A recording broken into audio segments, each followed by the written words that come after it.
매일 성경과 함께하는 지구촌 아침 묵상입니다. 11월 14일 오늘의 말씀은 에스라 9장 9절에서 15절입니다. 우리가 비록 노예가 되었사오나 우리 하나님이 우리를 그 종살이하는 중에 버려두지 아니하시고 바사왕들 앞에서 우리가 불쌍히 여김을 입고 소생하여 우리 하나님의 성전을 세우게 하시며 그 무너진 것을 수리하게 하시며 유다와 예루살렘에서 우리에게 울타리를 주셨나이다. 우리 하나님이여 이렇게 하신 후에도 우리가 주의 계명을 저버렸사오니 이제 무슨 말씀을 하오리이까? 전에 주께서 주의 종 선지자들에게 명령하여 이르시되 너희가 가서 얻으려 하는 땅은 더러운 땅이니 이는 이방 백성들이 더럽고 가증한 일을 행하여 이 끝에서 저 끝까지 그 더러움으로 채웠음이라. 그런즉 너희 여자들을 그들의 아들들에게 주지 말고 그들의 딸들을 너희 아들들을 위하여 데려오지 말며 그들을 위하여 평화와 행복을 영원히 구하지 말라. 그리하면 너희가 왕성하여 그 땅의 아름다운 것을 먹으며 그 땅을 자손에게 물려주어 영원한 유산으로 물려주게 되리라 하셨나이다. 우리의 악한 행실과 큰 죄로 말미암아 이 모든 일을 당하여 싸우나 우리 하나님이 우리 죄악보다 형벌을 가볍게 하시고 이만큼 백성을 남겨주셨사오니 우리가 어찌 다시 주의 계명을 거역하고 이 가증한 백성들과 통혼하오리까? 그리하면 주께서 어찌 우리를 멸하시고 남아 피할 자가 없도록 진노하시지 아니하시리까? 이스라엘의 하나님 여호와여, 주는 의로우시니 우리가 남아 피한 것이 오늘날과 같사옵거늘 도리어 주께 범죄하였사오니 이로 말미암아 주 앞에 한 사람도 감히 서지 못하겠나이다 하니라. 오늘 본문은 바벨론 포로에서 돌아온 이스라엘 백성들이 맞이한 가장 큰 영적인 위기를 보여주는 장면입니다. 이스라엘은 바벨론 포로라고 하는 깊은 절망의 골짜기를 지나 다시 고향으로 돌아왔습니다. 하나님께서 마음을 감동시키시고 바사왕들을 움직이셔서 성전 재건을 허락하셨습니다. 그래서 무너졌던 성전이 다시 세워졌고 예배가 회복되었습니다. 겉으로 보기에는 모든 것이 정상으로 돌아온 것 같았습니다. 그런데 에스라가 귀한 공동체 안에서 들은 소식은 충격적이었습니다. 백성들뿐 아니라 지도자들과 제사장, 레위인들까지도 이방인들과의 통혼을 통해 다시 죄의 길로 빠지고 있었다는 것입니다. 여러분, 이것은 매우 심각한 죄입니다. 이스라엘이 망한 이유가 무엇인지 생각해 보십시오. 우상 숭배와 죄, 하나님과의 언약을 저버린 그들의 삶 때문이었습니다. 그 죄 때문에 무너졌고 포로가 되었고 70년의 아픔을 겪었습니다. 그런데 다시 기회를 얻고 돌아온 이 땅에서 이들은 또다시 같은 죄를 반복하고 있었던 것입니다. 오늘 본문은 그 현실을 보고 마음이 찢어지는 듯한 고통을 느낀 에스라가 하나님 앞에 엎드려 드린 간절한 회개의 기도입니다. 에스라의 기도에서 가장 먼저 눈에 띄는 것은 하나님의 은혜에 대한 생생한 기억입니다. 9절에서 이렇게 기도합니다. 우리가 비록 노예가 되었사오나 우리 하나님이 우리를 그 종살이하는 중에 버려두지 아니하시고.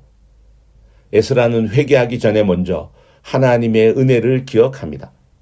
하나님께서 노예되었던 그들에게 바사왕들 앞에서 불쌍히 여김을 입게 하셨고 소생하여 성전을 재건하게 하셨으며 무너진 것을 수리하게 하셨고 유다와 예루살렘에 울타리를 주셨던 것을 기억했습니다. 사랑하는 형제 자매 여러분, 하나님의 은혜를 잊어버릴 때 우리는 죄를 짓습니다. 하나님의 은혜를 기억하는 자는 쉽게 죄를 선택할 수 없습니다.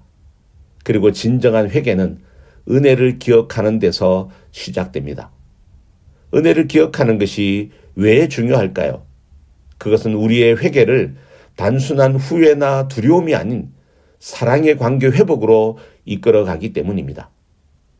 에스라의 기도에서 두 번째로 주목할 점은 그가 하나님의 말씀을 죄의 절대적 기준으로 삼았다라는 것입니다. 에스라는 11절에서 이렇게 기도합니다. 전에 주께서 주의 종 선지자들에게 명령하여 이르시되. 에스라는 하나님께서 이미 선지자들을 통해 분명히 말씀하신 내용을 기억합니다. 여러분, 오늘날 우리 시대는 죄의 기준이 너무 모호해지고 있습니다. 시대가 변했다고, 문화가 다르다고, 우리가 서로 사랑하면 되지 않느냐고 하는 논리로 하나님의 명령을 재해석하려고 하는 시도들이 많습니다. 하나님께서는 이미 이방 민족과의 통혼을 금지하신 이유를 분명히 말씀하셨습니다. 이것은 우상 숭배와 가증한 일을 행하는 문화로부터 거룩한 하나님의 백성을 보호하시려고 하는 하나님의 사랑인 것입니다.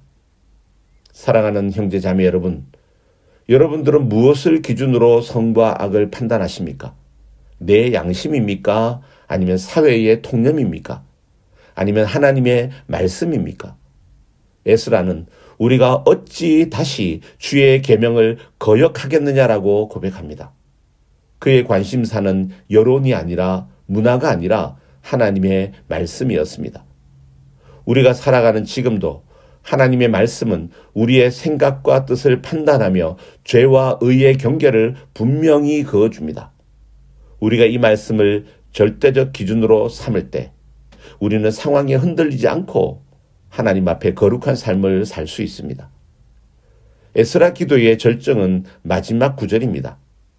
에스라는 13절에서 우리의 악한 행실과 큰 죄로 말미암아 이 모든 일을 당하였사오나 우리 하나님이 우리 죄악보다 형벌을 가볍게 하시고 이만큼 백성을 남겨주셨었다라고 그렇게 기도합니다. 이것은 에스라의 놀라운 영적인 통찰입니다. 그들이 받은 형벌도 사실은 하나님의 자비였다는 것입니다. 그들이 살아있는 것 자체가 하나님의 은혜라는 것입니다. 많은 사람들이 고난을 당하면 하나님이 불공평하시다고, 내가 무엇을 잘못했다고 이런 일이 일어나느냐라고 불평합니다. 그러나 에스라는 반대입니다. 우리는 죄인인데도 하나님께서 이만큼 남겨주셨으니 하나님은 의로우시다라고 고백하는 것입니다. 여러분, 이것이 바로 복음의 출발점입니다. 에스라는 울면서 기도했습니다. 그의 눈물은 그의 백성을 향한 사랑과 하나님에 대한 경외심에서 흘러나왔습니다. 그리고 그 기도는 온 백성을 움직였습니다. 10장을 보면 남자, 여자, 어린아이까지 다 모여 함께 심히 통곡하며 회개했고 실제적인 변화가 일어나게 되었습니다. 여러분, 우리도 에스라처럼 하나님 앞에 무릎 꿇고 회개하기를 원합니다. 우리의 죄악을 숨기지 말고 변명하지 말고 하나님의 의로우심 앞에 우리의 불의함을 솔직하게 고백하기를 원합니다. 에스라가 손을 들어 기도했듯이 우리도 그 손을 들어 하나님의 자비를 구해야 합니다. 그분은 의로우신 동시에 자비로우신 분입니다. 그분은 지금도 우리의 회개를 기다리고 계십니다.